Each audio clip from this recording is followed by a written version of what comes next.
In the next 2 hours, I intend to talk to you people about the revolution which the advent of Keynes engendered in the subject. This revolution resulted in a subspecies, as it were, of the subject, which we came to refer to as macroeconomics. The word macroeconomics itself and the crediting of Keynes as the founder of macroeconomics itself should probably be attributed to Paul Samuelson, who wrote about it at some time. Be that as it may, what is of interest to us is to note that macroeconomics as we know today came into existence with the writings of Keynes, in particular his general theory which he wrote in 1936.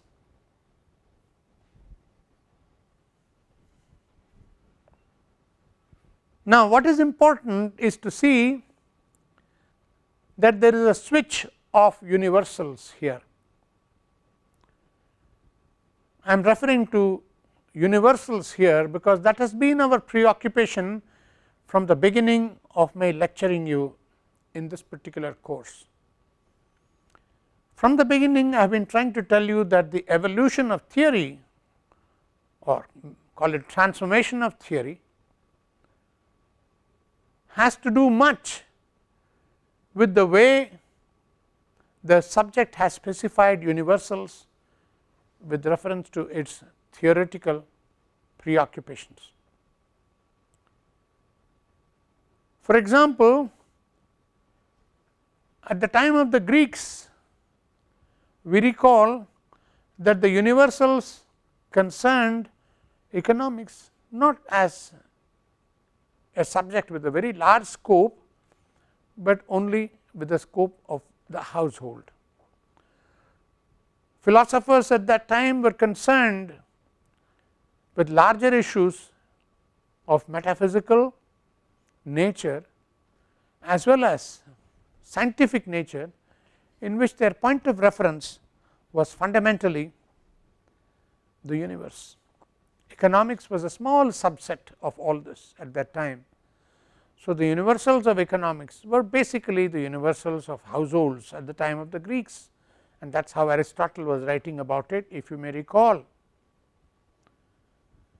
Subsequently, with the rise of Christianity, more importantly with the rise of the church and the church's approach to knowledge and the church's approach to the control of knowledge, there came about increasingly predomination of faith rather than inquiry and speculation, as was the time as it was in the time of the Greeks. We also saw that by the time of St. Thomas Aquinas, there was a re-emergence of focus on Greeks, but within the framework of theological concerns of the church, so that the moral implications of the church's theological concerns became important in the way the universals of economics got defined under St. Thomas Aquinas and also under the rest of the scholastics. We saw, for instance, that the concern was still with the household as it was with Aristotle. We also saw, for instance, that the concern involved a certain moral questioning on how profits are to be made, and secondly whether usury could be considered as a legitimate source of earning one's livelihood. These were concerns partly pre-Christian and Aristotelian and partly Christian too. Whatever, the universals in economics at that time still restricted themselves to the household. It is after this that the scope of economics, particularly the universals in economics, widens. We saw, for instance, that with the advent of commercial revolution in Europe, with the rise of modern nation states, we found that the nation becomes a concern of economic thinking. More importantly, the strength and power of a nation vis-a-vis other nations becomes the concern of economic thinking. This was mercantilism, where the interest of the class of mercantilists or class of traders or merchant capital became identified with the interest of the nation. So, we had the universals of mercantilism, which involved much wider scope, which involved the nation state, which involved the country. This was the first time economic thinking preoccupied itself with the nation, the country. Subsequent to the mercantilists, the welfare of the country became defined not in terms of its power vis-a-vis other countries. The welfare of the nation got defined not in terms of its economic or political strength vis-a-vis other nations, but in terms of other considerations on how efficient the system was and how division of labor, rising productivities, specializations led to prosperity. In other words, the focus shifted from the nation state to the economy at large, to the industry, to agriculture, to services and so forth, such that when there is a free intercourse across the economy, when exchange happened freely in an unrestricted fashion, it was believed that there was welfare. Now, this was a shift in the universals, certainly from the time of mercantilists, and the shift was no longer in relation to the nation or country or the state, but the shift was essentially in terms of efficiency. What led to greater prosperity was greater efficiency. So, this concern with efficiency of the system was central to the concerns of Adam Smith. So, the universals take a big switch at the time of Adam Smith, and subsequently his followers, notably J.B. Say, Leon Walras and so forth, created a theoretical system which emphasized not just efficiency but on the modality of its achievement. Both of them developed strong theoretical ideas which showed how this efficiency was almost guaranteed if you guaranteed freedom of economic enterprise and freedom of the individual to transact as and how he or she wished to transact. We have seen yesterday, for instance, how these notions of efficiency led to two types of theoretical preoccupations. We saw how it could be either through partial equilibrium analysis or through a general equilibrium analysis, both of them showing very clearly that theoretically once freedom of enterprise was guaranteed, also was guaranteed the efficient resolution of the economic problems through the market mechanism. So, in a sense this was a theory which justified Adam Smith's claim that freedom of enterprise, freedom, uninterfered freedom of the market was central to prosperity. So, this was the Smithian viewpoint, Smithian universal, which persisted right through up to the time of neoclassicals, Marshall and beyond. As I mentioned yesterday, the advent of Keynes changed a lot of this. The universals went through a dramatic transformation, and that is what we are here to see today.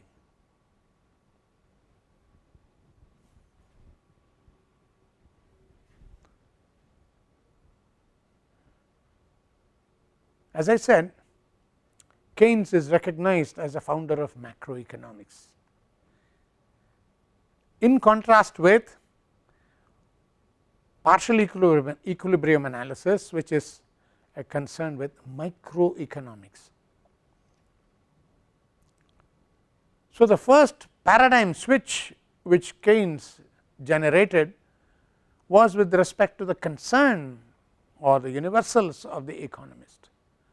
The universals no longer concerned themselves with how individual choice problems were resolved, as indeed Marshallian economics was all about, but with aggregate situation of consumption, of investment, of saving, of balance of payments, the behavior of the government and so forth, all at the aggregative level.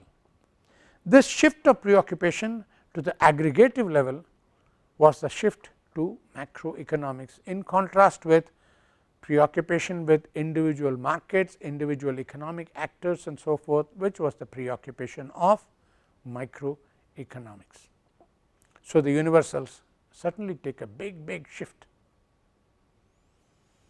The second major shift of of Keynes was in moving away from the Smithian belief that laissez-faire market mechanism uninterfered with was the source of efficiency, prosperity and therefore welfare. Keynes introduced the notion that the market mechanism has its own hiccups, sometimes much more than hiccups, sometimes serious problems and sometimes problems which are chronic. In other words, market mechanism itself might need occasional or sometimes not very occasional, but on a more permanent basis nursemaids, and these nursemaids were nothing other than the instruments of policy by the government. This relationship between the government and the market is something which gets defined through economic theory for the first time in Keynesian economics. Keynes does not deny that markets are efficient, but he certainly would like to add that markets are certainly not efficient all the time, and that markets do get into problems, and when they do, they need to be pulled out of the problems through government policy. So, he is thinking of a very proactive interventionist government as opposed to laissez-faire. This is the second big shift in the universals in economics. So, what is the context? What is the historical context for this paradigmatic shift, for the shift in the universals, for the rise of Keynesian economics? Historically speaking, we can trace the events to two phenomena. One, the rise and fall of gold standard, and the rise of unemployment. The rise of gold standards can be in the second half of the 19th century, but the crisis and fall of gold standard occurred in the 1920s, and the problem of unemployment is something which was a critical feature of not just United Kingdom, but the whole of Western universe during the 1930s. In order to see how these historical phenomena led to the rise of Keynes, we must go back to the question of automatic adjustments, which was implicit in the economics of both Say and Leon Walras. It was believed that there were possibilities of short run fluctuations in the market, where there might be excess demand or excess supply or short run market failures due to stochastic factors, principally on the side of demand, but could also occur on the side of supply. However, it was important to note, as we did yesterday, that the existence of wage and price flexibility in the economy, both of them referred to in real terms, not in monetary terms. The existence of such wage and price flexibility would lead to adjustments. For example, in a very typically J, B, say type of scenario, suppose a market suddenly develops excess demand due to some change in tastes and fashions, and this excess demand tends to create a market failure in this particular market, which means there is excess demand, which pushes the prices up. When the prices are pushed up in this particular market, two things happen. The producers have an incentive to produce more, so they seek resources from other markets to be employed in this market. So, labor and all other factors of production become dearer in the production of this commodity, because there is excess demand now for labor and other resources to be used in this industry. So, there is increase in wages, this, let us repeat, there is rise in price, which is followed by rise in wages, which leads to the in migration of resources including labor into this industry, and increasingly as the production expands in this industry, the prices start dropping, and more importantly wages and other factor rewards starts declining, till such time as equilibrium is restored, the old prices are restored, the old wages and other factor rewards are restored. So, here is a stochastic factor which came in and created a disturbance, but the possibility of flexibility of wages and prices leads to a re-establishment of equilibrium. Now, this is important, this is the automatic adjustment mechanism, which is oft referred to in reference to classical economics or even neoclassical economics.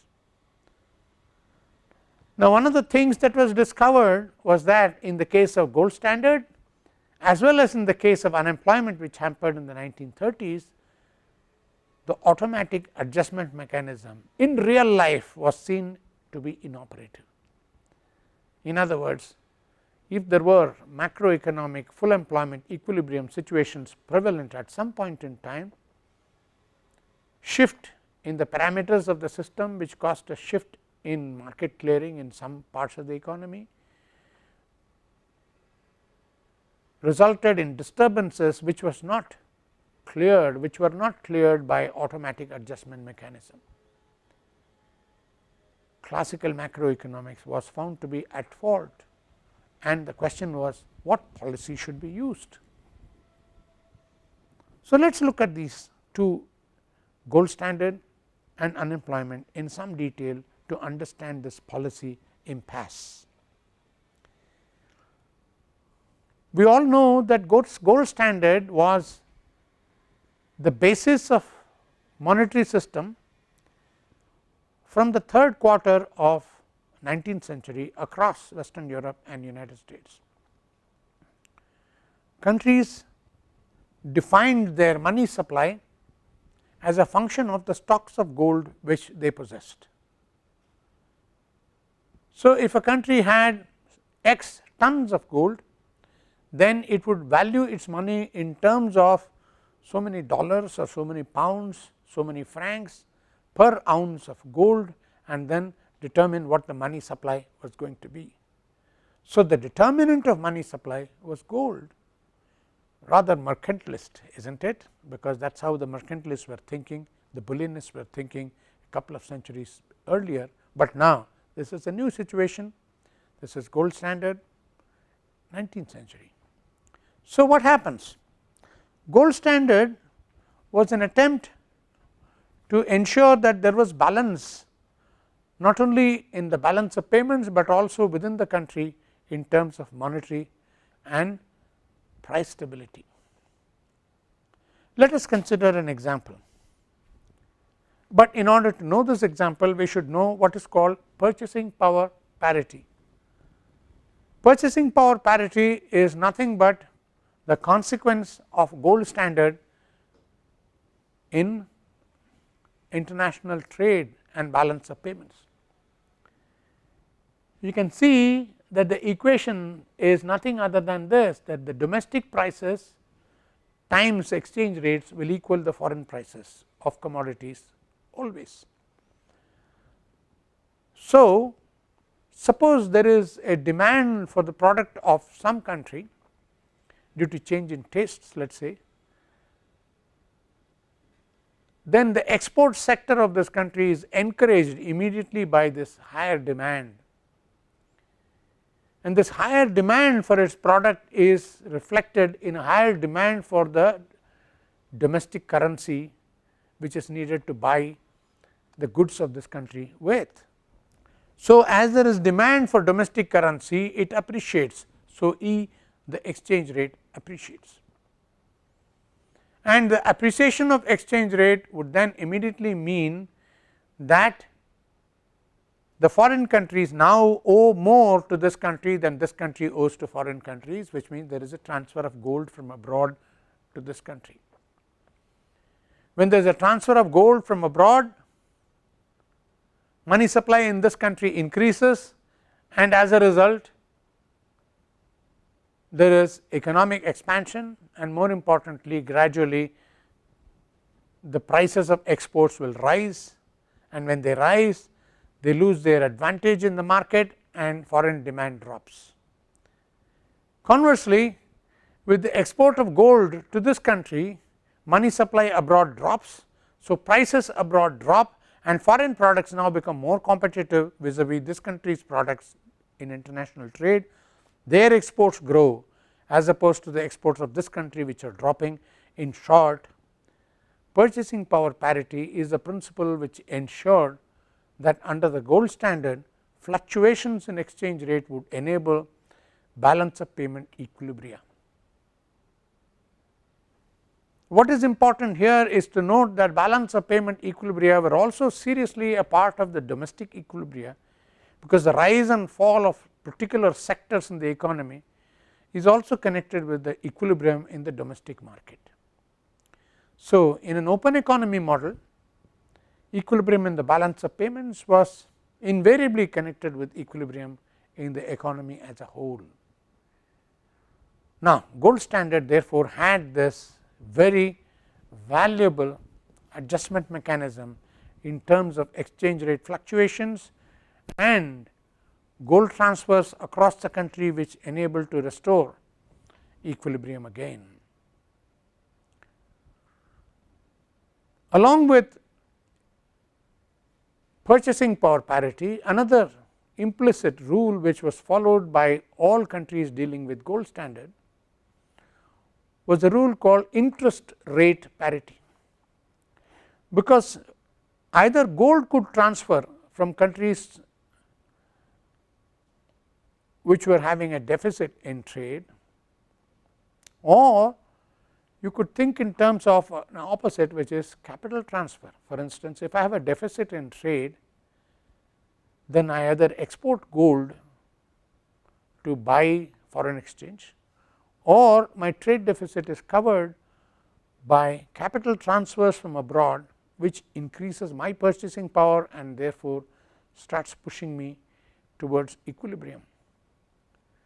Now, capital transfers are also therefore equilibrating forces in balance of payment. Capital transfers are therefore possible if interest rates permit such transfers. Capital transfer from abroad will happen into this country if domestic interest rates, for instance, are higher than foreign interest rates. But then as capital starts moving into this country, domestic interest rates will start falling, and will go on falling till such time as the interest rates across the world become equal and further capital transfers become impossible. In other words, once again, just as exchange rate fluctuations was a crucial adjustment mechanism, interest rate fluctuations also leads to adjustments in the capital transfers across the world. So, there were two important rules which were part of gold standard. One was purchasing power parity, another was interest rate parity, and both were very crucial in enabling gold standard to perform as an equilibrium system across the world. Now, in historical terms, almost till the end of 19th century, or in fact till after the end of 19th century, there was really no substantive problem with gold standard. It seemed to work quite well. In fact, it seemed to work quite well with Britain as the world leader in both trade and therefore in money supply and finance. Gold standard seemed to work quite efficiently till the First World War. Now, one of the things that war does is to force governments to spend money. They have to spend money on arms, equipment, and other requirements of the fighting forces, and not to mention recruitment of fighting forces, which involves higher wage bill and salary bill to the government, in expansion of the army and auxiliary support units. In short, war always means enormous government spending. It is impossible to think of any government which can tax the population adequately to meet this enormous expenditure. It would be economically unwise, for the simple reason that sudden hike in taxes to meet wartime expenditure would punish a large part of the population.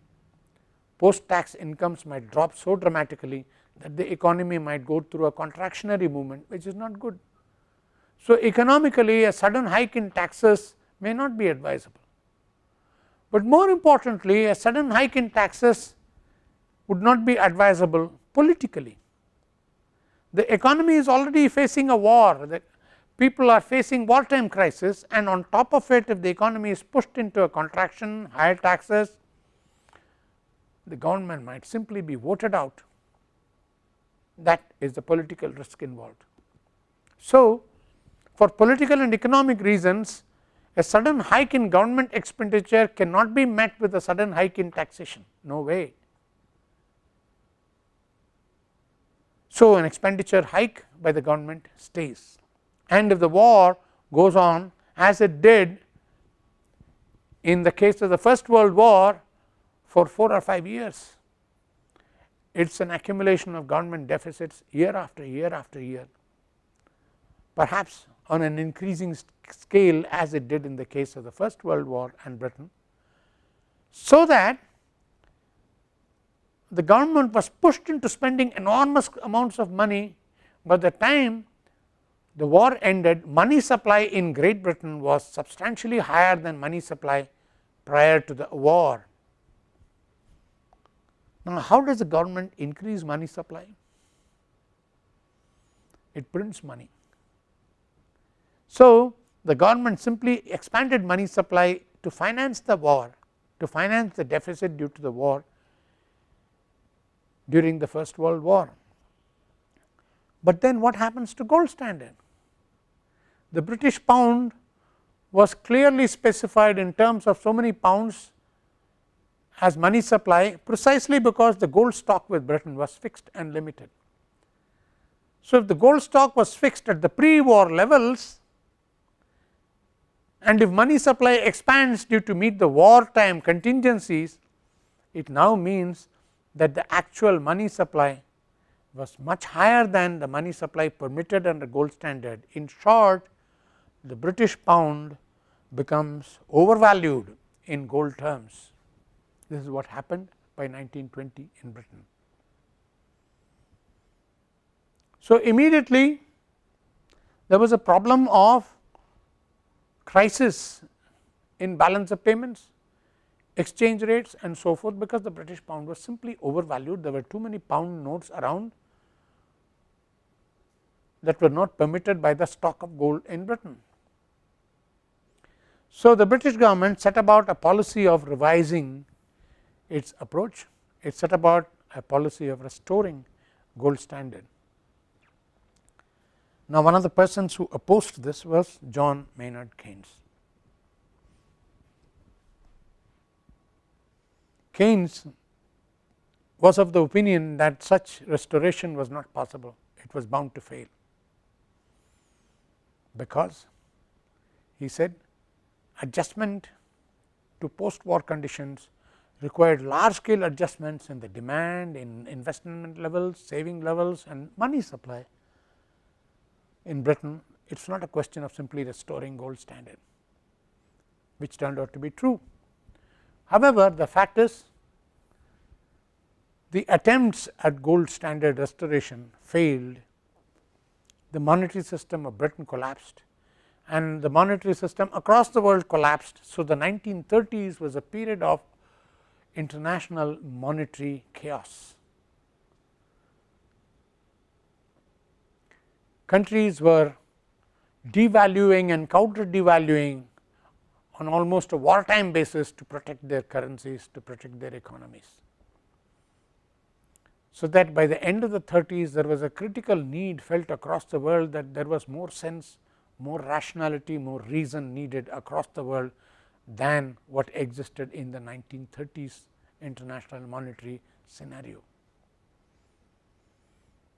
So, the crisis over gold standard was one thing that brought Keynesian thought into prominence. And note this, the crisis over gold standard happened simply because of a huge stochastic factor, which was the government spending during the First World War. And more importantly, there was no way in which any automatic adjustment mechanism could solve the shock created to the British economy by this huge stochastic factor. In short, adjustment mechanism failed. So, the automatic adjustment mechanism was no longer automatic. The market had lost the ability to swallow this huge pill, digest it and then to come back to normal. No, it did not. The second case of failure of automatic adjustment mechanism was in the case of unemployment.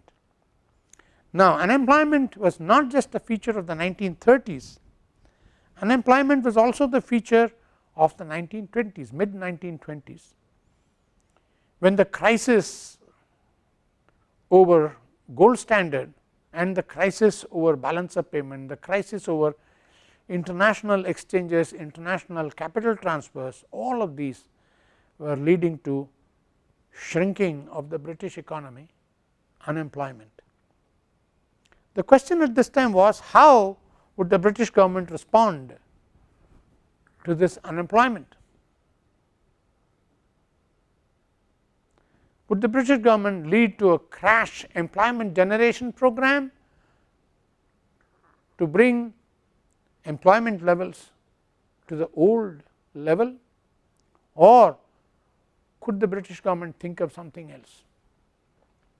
The idea which offered itself most attractively was the idea of big public spending leading to rapid growth of employment in Britain.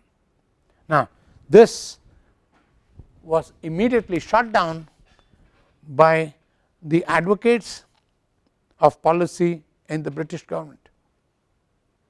The view which was taken was a view which was called the treasury view, which went like this: if the government went on to create mass employment programs, these programs would need funding, and the funding would necessarily involve the government drawing money from the economy either through public borrowing or some such similar instrument. But if the government borrowed money from the public in the economy to fund its expenditure program, its public employment program, this money would no longer be available to private sector in the economy.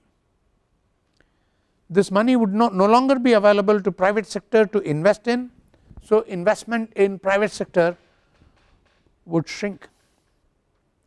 In short, expansion of government spending would lead simultaneously to shrinking of private sector investment.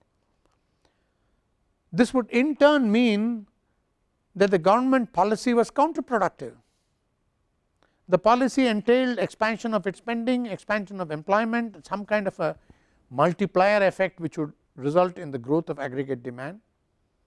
However, all this could be negated by the simple fact that the money which the government drew from the public for its investment policy or program would be that much money which was not available to the private sector for investment, and therefore, expansion of government spending might be met with a contraction of private spending.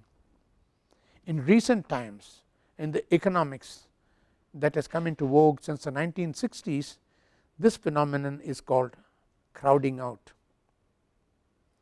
It is argued that the policy of big government spending to create expansion of employment in the economy would simply crowd out private investment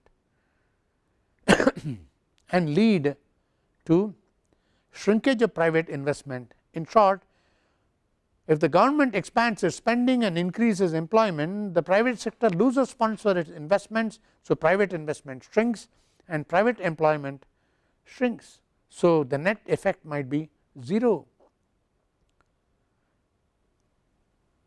but at least the net effect could be that the expected results of employment increase may not happen through government spending, because private contraction counters this. So, this crowding out was also known as the treasury view, which was the view of the government establishment, the treasury department in Britain, which was strongly opposed to big time growth in public spending on employment to meet unemployment. So, here is an impasse. What would the government do then? The treasury view says that you cannot spend money because it leads to crowding out. At the same time, unemployment is of critical dimensions. So, what would the government do? This is certainly a policy impasse. This was another reason why Keynesian economics was thrown up into prominence. So, let us sum up the reasons which gave rise to Keynesian economics. The rise, but more importantly the fall of gold standard in the 1920s and the consequent crash of international finances and international monetary system was one factor which led to the rise of Keynesian economics. The other factor was the failure of government policy instruments towards unemployment, or simply the failure of government thinking in evolving a genuine valid policy towards unemployment, simply because the treasury view thought that the government really could do nothing. The economy simply had to wait and recover on its own, whatever the political and economic consequences. So, the economics of Keynes, which emphasized very strongly on spending in the economy and the role of the spending in generating equilibrium, in generating growth of employment, in redeeming the economy from unemployment, became more and more crucial.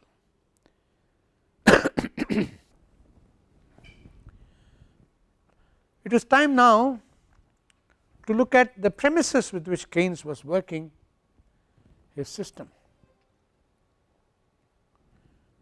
Keynes was talking about the feasibility of Say's law. The two things which Keynes was ideologically centrally impressed with were these: one, that laissez-faire was a permanent solution to the problem of fluctuations in the economy, that market and its adjustment mechanisms were sufficient enough to restore economy into an equilibrium if there were stochastic forces which hit the economy and pushed it to disequilibrium.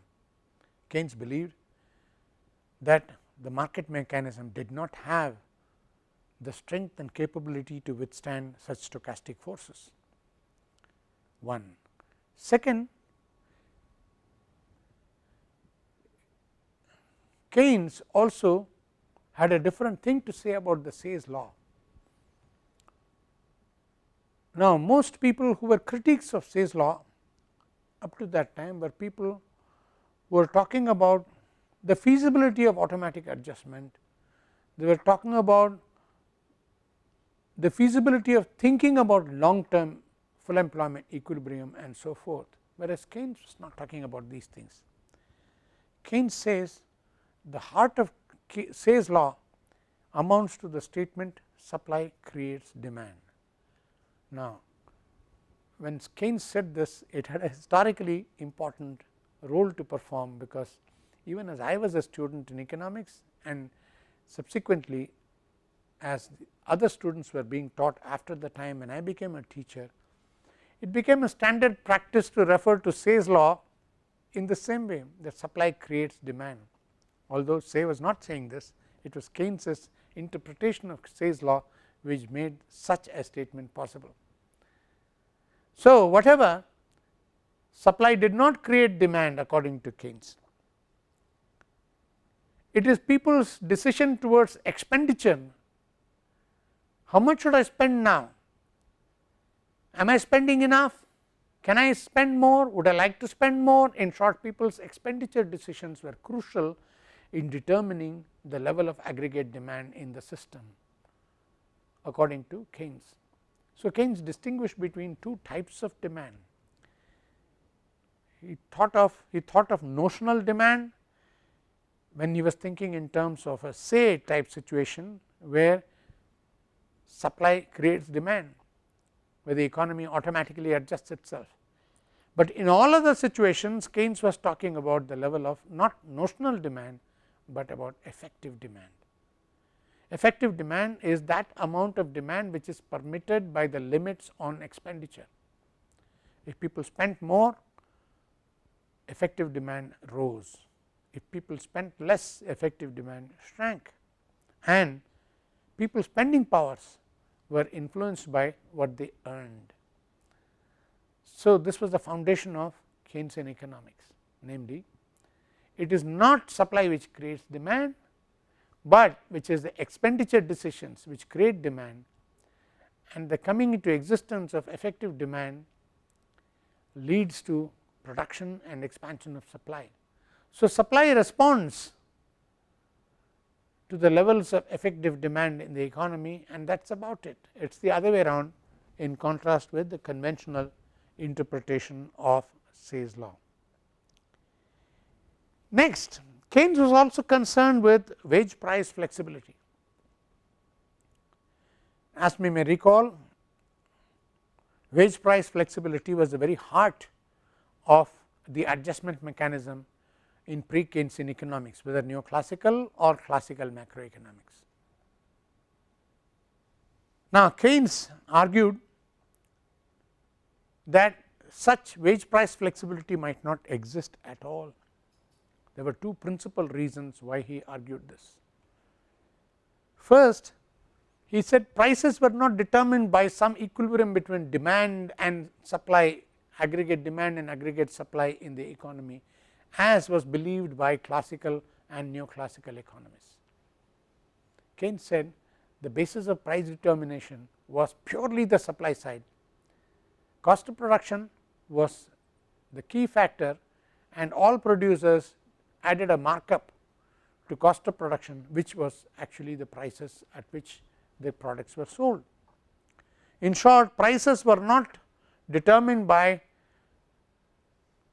equilibrium between demand and supply. Prices were not an instrument for clearing of the markets, as classical and neoclassical economists believed. No, prices were much more subjective in Keynesian system. it is the supply side which virtually fixed the price. All the producers in the economy estimated their cost of production, added a little markup to it, and that was the market price. This is a completely different approach. This means that price flexibility was simply ruled out, because whatever excess demand or excess supply, the cost of production plus markup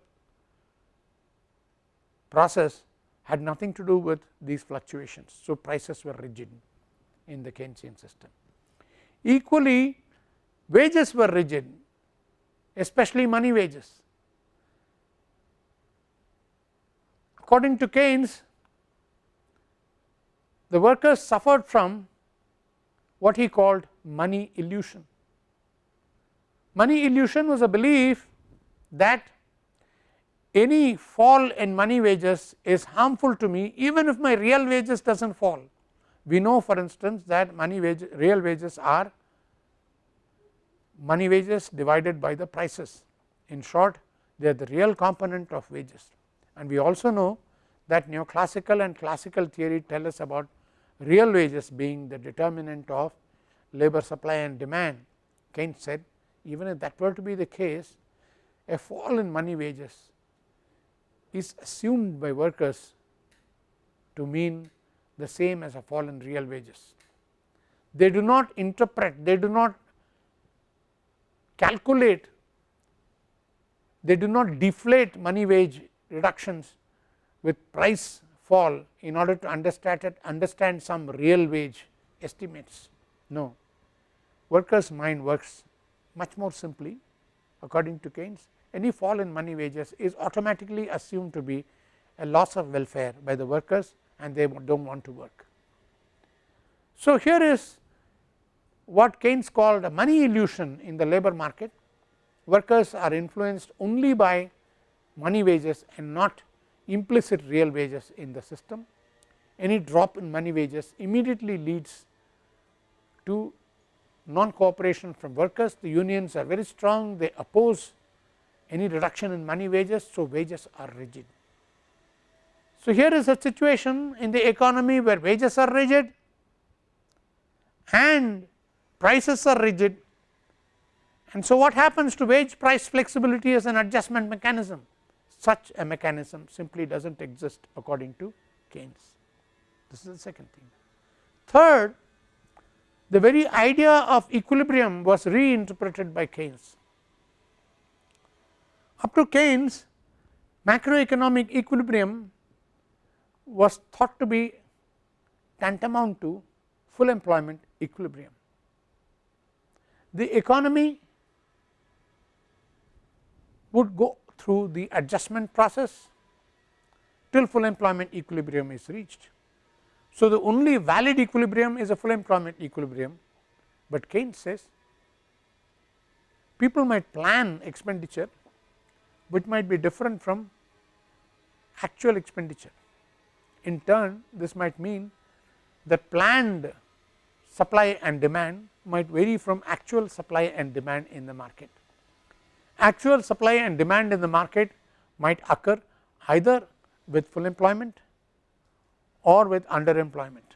In short, at any point in time, whatever is produced is sold, is bought.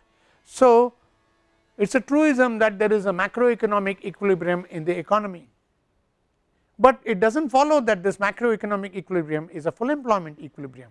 It might well be an underemployment equilibrium. So, Keynes transformed the idea of macroeconomic equilibrium to include not just full employment, but a number of underemployment scenario.